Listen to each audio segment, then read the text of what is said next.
Yo, what is up guys? I am coming at you here with the brand new Eastern Horde 70 Shadow Ops bases for phase number 5 of the Elite Legion. A lot of people have been saying these are pretty tough, so we're gonna go ahead and see what's inside and what we can do. So upon opening this base, I did think, wow, it's gonna be kind of tough, but I wasn't too surprised, you know. I did attack it like 2 or 3 times just to get a feel for it. So you can see here my Cyclones and Dina are already kind of damaged, but in the beginning here, the first step is to take out this flak turret in the back. You can one-shot him with Dina. You don't even need the Cyclones, I think, but I wasn't sure yet, so I brought them anyways. Then I took out the Overwatch, and then I proceeded to go to the other side, I think, or maybe that was later, I don't remember.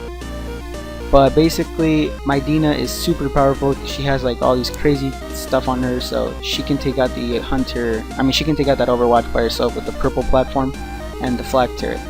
So this is where I brought in Dina now to use her tactic, and I guess she uncloaks because that flak turret hit her.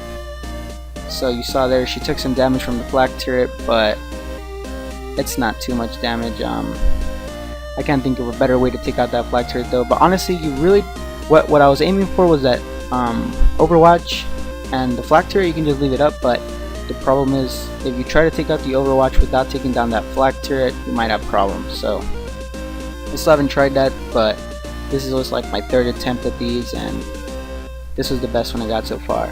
So after that, I thought about it and I realized there's no missile silos in here, so I was like, maybe I can send a Peacekeeper right at the middle.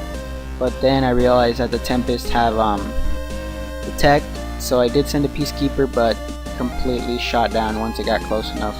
So you would have to take out all the Tempest first, and at that point there's no point in using missiles.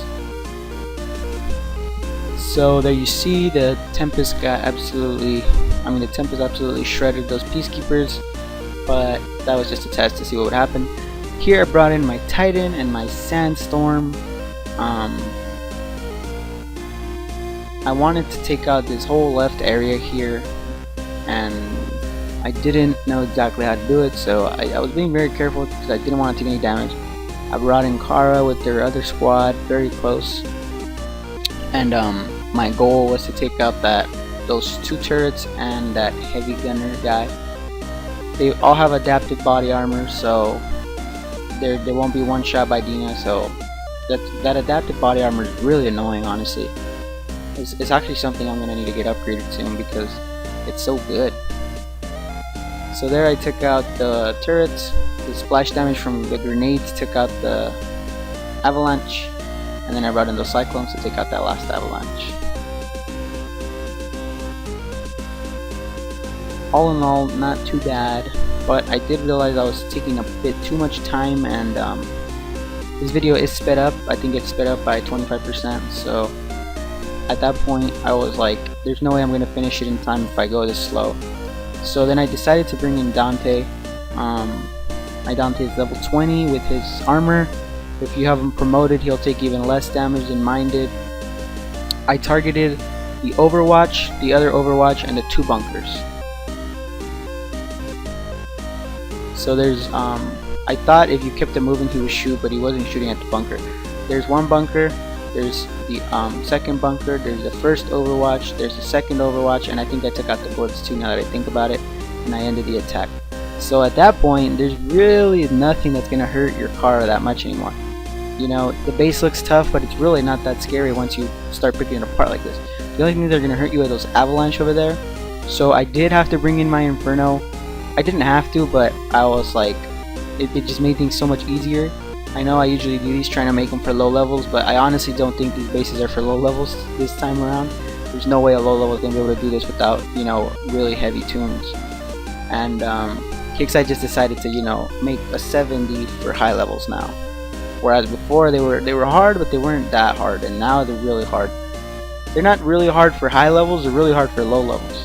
For me, I think I don't mind the difficulty, I can still do it, and I'm cool with this, I guess. It's better than, you know, the 90 bases, those are crazy.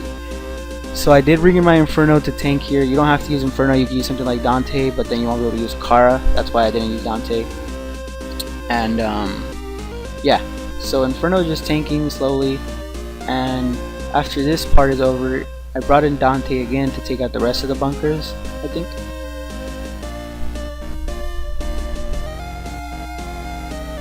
First I took out that air plasma, I guess.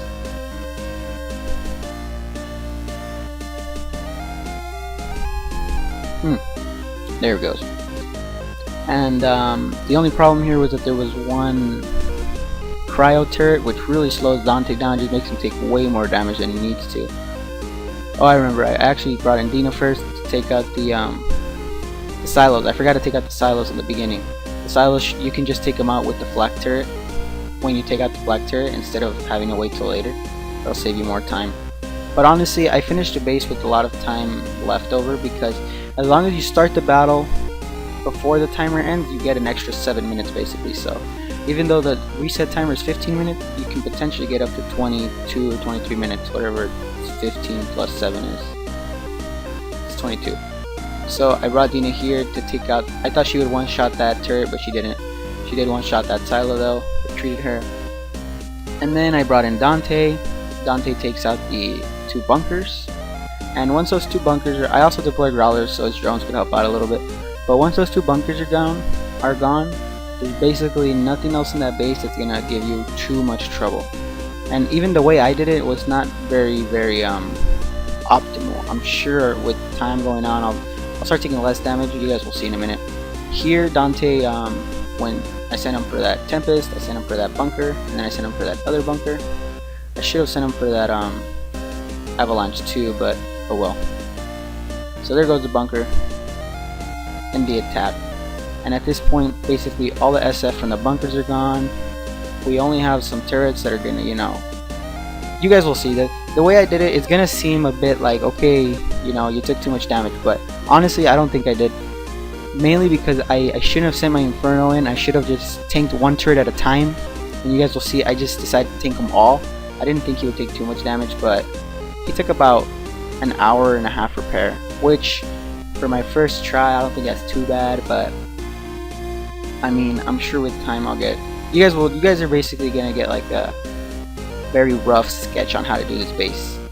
So you guys will see I just put Inferno on fight mode, and then I sent Kara at those turrets right there, and then I used the A attack option. I'm really starting to like that. You basically push the letter A and click somewhere, and they'll move to that location and fire at everything on the way there. So the reason I put the Inferno on fire at will is so that he could take out the SF, but there's just way too many turrets in that radius, and he's just taking too much damage that he shouldn't need to be taking. If I took one turret at a time, he would take a lot less damage than being hammered on by 6 Avalanche at the same time.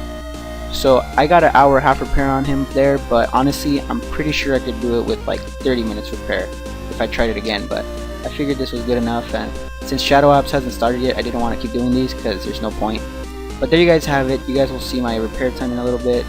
I don't think that's a bad repair time at all for this new 70. That's super like crazy compared to anything we've had in the past. So here you guys see on my air Dina platoon I got 45 minutes repair, but that's in between 2 of them because they were already damaged at the beginning of the battle. And then my sandstorm I didn't use them, so that doesn't count. That's repair from before. I'm gonna take out Inferno on Dante. I got 40 minutes repair, I think. Yeah, 40 minutes, and 1 gold if you have gold. And he's not promoted, so if he's promoted, I'm guessing that's gonna be 1/3 of 2/3 of that repair. Inferno is 1 hour 34 minutes. Again, I shouldn't have let him get hammered so hard, but oh well, that was not bad for my first try, I think. So total is like 2 hours and something, 15. Kara got 40 minutes repair. I don't even remember when she got damaged, but yeah, 1 gold total, like 7 gold if you want to use gold, or just like 3 hours. I don't think that's bad at all, but there you guys have it. That's the Shadow Ops 70 for phase 5. So I hope you guys have good luck with them, and I'll see you guys next time. Peace.